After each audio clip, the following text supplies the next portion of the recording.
continuamos. En portada estamos ahora con el tercer vicepresidente del Congreso, el parlamentario Illich López. ¿Cómo está, congresista? Buenas noches. Don Mario. Las filas de Acción Popular, partido y bancada. Hago la aclaración porque ayer tuvimos a la señora Alba acá, que es del partido, pero no de la bancada. Bueno, don Mario, buenas noches. Muchas gracias por la invitación. Siempre dispuesto a la interpelación que nos pueda hacer la prensa. Con mucho gusto. Muy bien.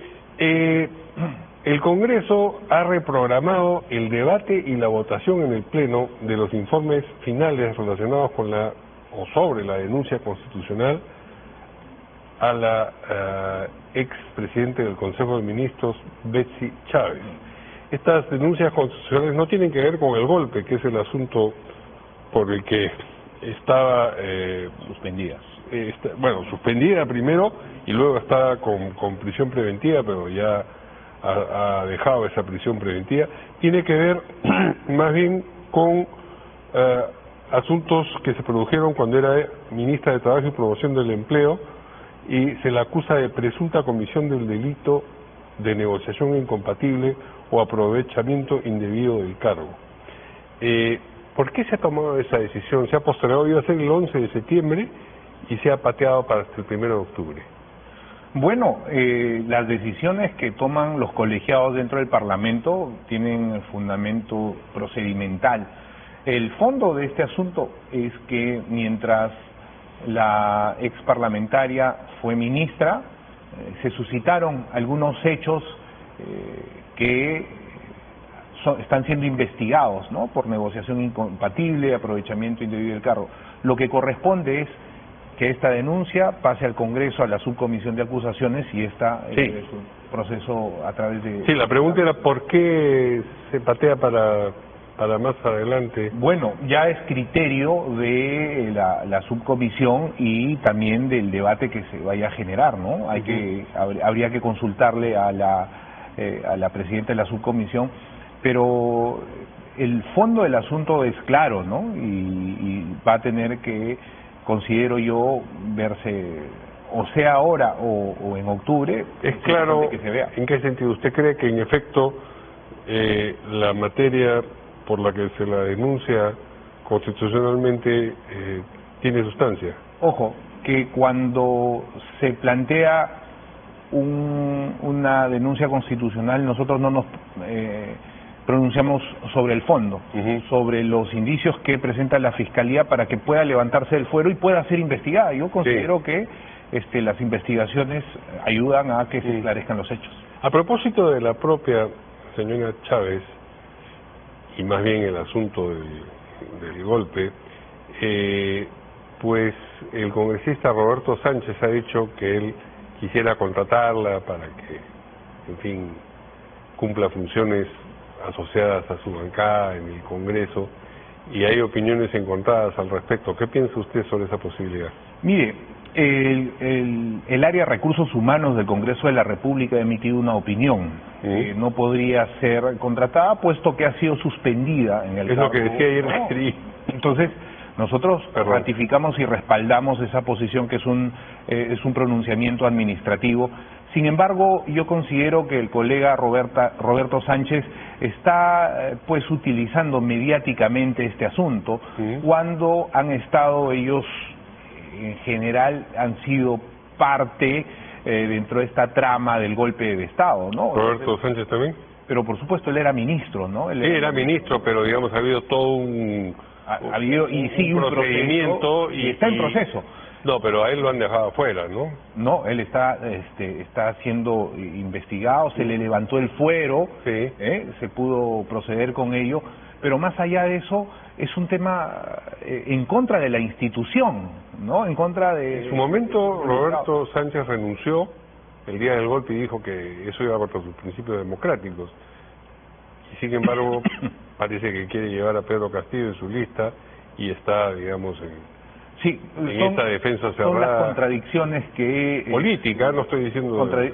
las contradicciones que uno encuentra en las posiciones que vierten algunos parlamentarios como el señor Sánchez, que lo que hace es no tener una posición clara, ¿no? O eres parte o no eres parte, o eres parte de la organización o no lo eres.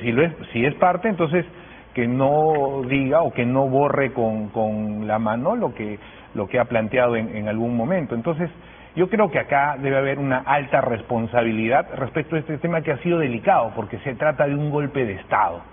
Entonces yo personalmente tengo una muy buena relación con el parlamentario Sánchez, hemos llevado varios temas juntos, pero políticamente creo que no es coherente con las ideas primigenias que él tiene, ¿no? Otra denuncia constitucional que el Pleno deberá debatir y votar es la que ha sido interpuesta por el ex fiscal de la Nación, Juan Carlos Villena Campana, a propósito de Jorge Luis Salas Arenas, en su condición de juez penal supremo de la Corte Suprema del Perú. En esa misma fecha se verán otras denuncias. ¿Qué piensa usted de esa? Se concluye, es presunto autor de la comisión del delito contra la administración pública, negociación incompatible o aprovechamiento indebido del cargo, nuevamente. Vamos a tener que escuchar los argumentos y la fundamentación, y respecto a ello pronunciarnos, además de la defensa de los que tengan que ser involucrados. Tienen un menú cargado de denuncias constitucionales que revisar ustedes en este tramo final de su periodo parlamentario. Sí, hay varias que se tienen que dar el procedimiento adecuado y bueno, se está dando la celeridad, como se dio la celeridad al empezar este periodo legislativo, como ningún año anterior. En agosto, en la primera quincena de agosto se avanzó en la composición de las comisiones, ya tuvimos varios plenos, hemos desarrollado el pleno descentralizado que ha ayudado mucho a descargar lo que se tenía en comisiones que habían dictaminado temas de regiones, y ha sido importante porque el Congreso en esta gestión ha planteado estar más cerca del Perú, y este tipo de decisiones acercan las decisiones del Parlamento a los ciudadanos en todo el país, ¿no? Bien, hay algunas decisiones del Congreso, la Comisión de Relaciones Exteriores hasta ahora, sobre la que quería también conocer su opinión.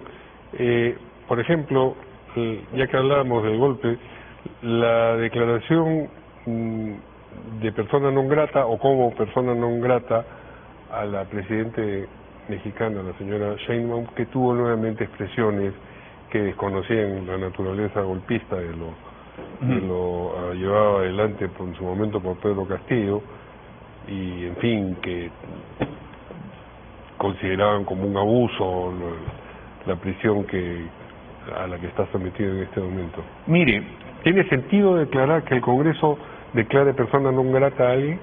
Mire, yo considero que las instituciones de nuestro país, el Congreso de la República, una de ellas, debe pronunciarse frente a este tipo de situaciones.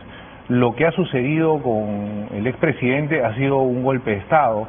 Claramente ha dicho que se tiene que cerrar el Congreso, el Poder Judicial y una serie de instituciones tutelares que conforman y son parte de la democracia.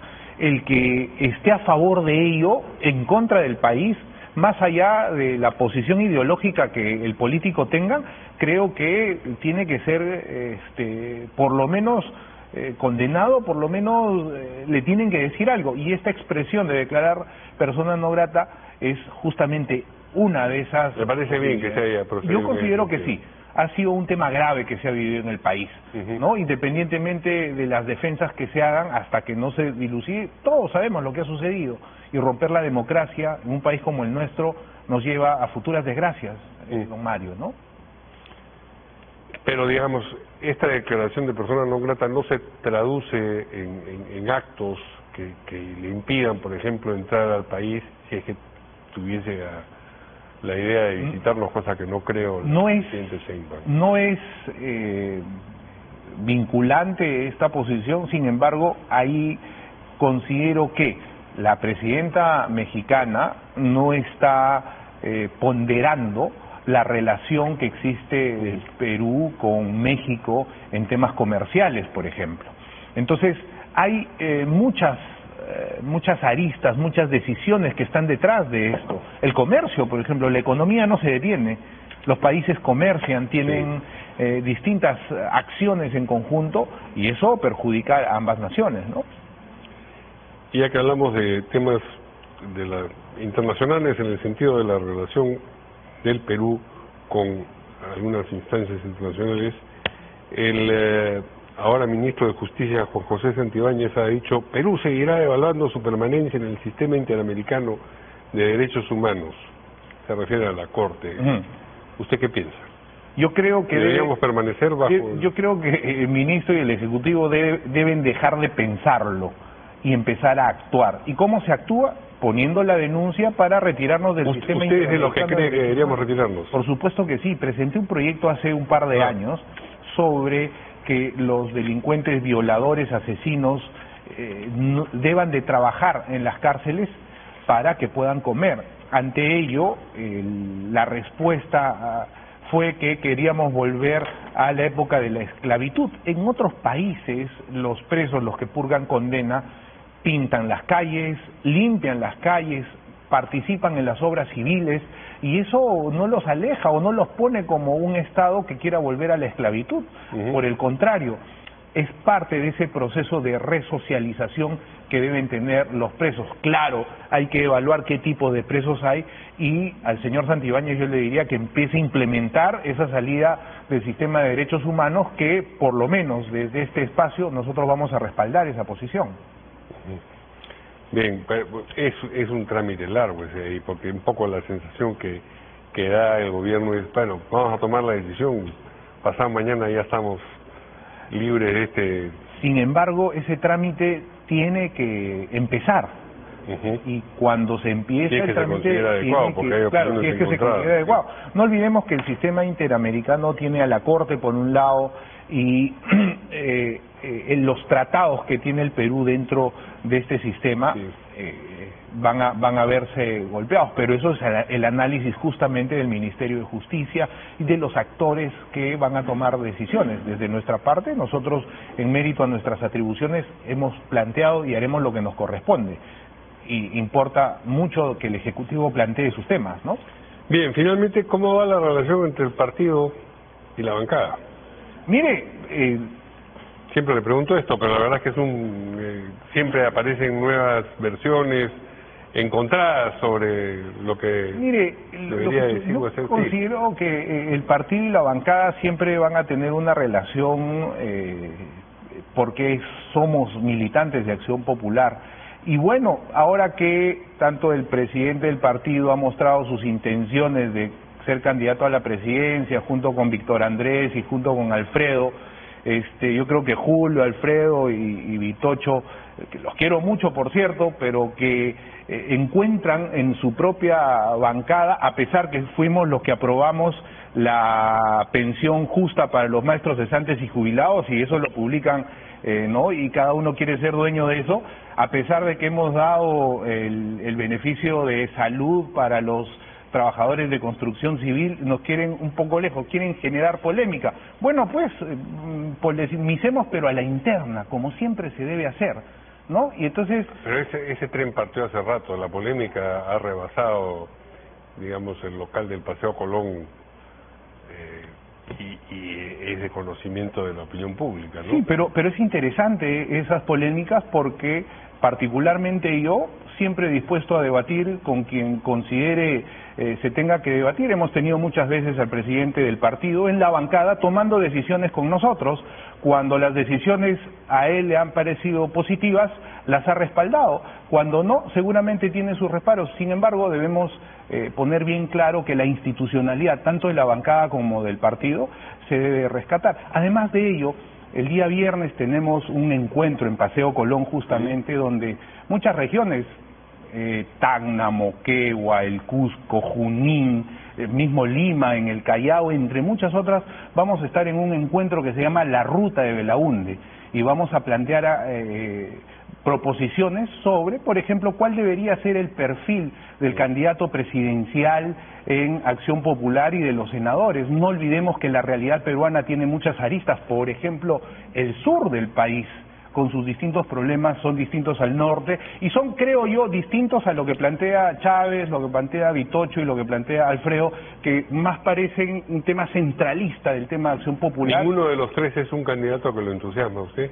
Mire, yo creo que es un candidato que entusiasma sobre todo los tres, porque los tres, desde mi punto de vista, plantean lo mismo.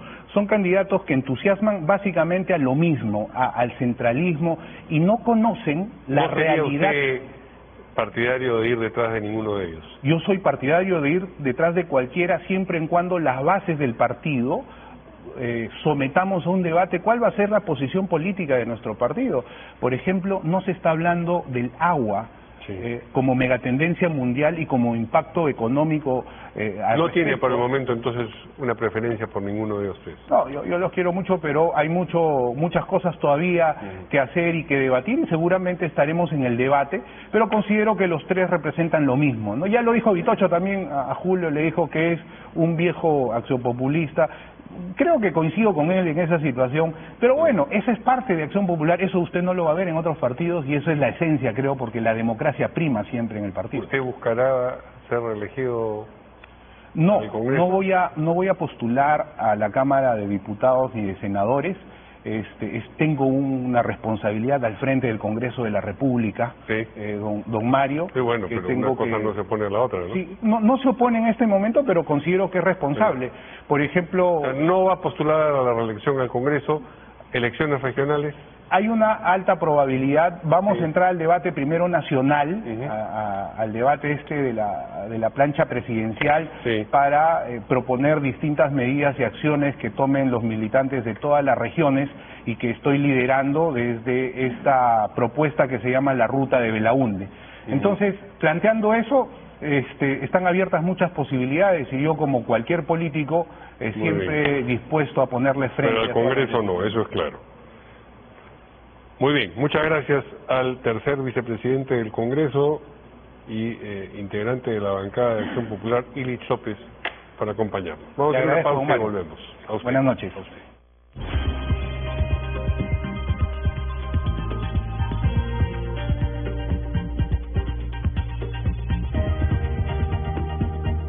El clima llega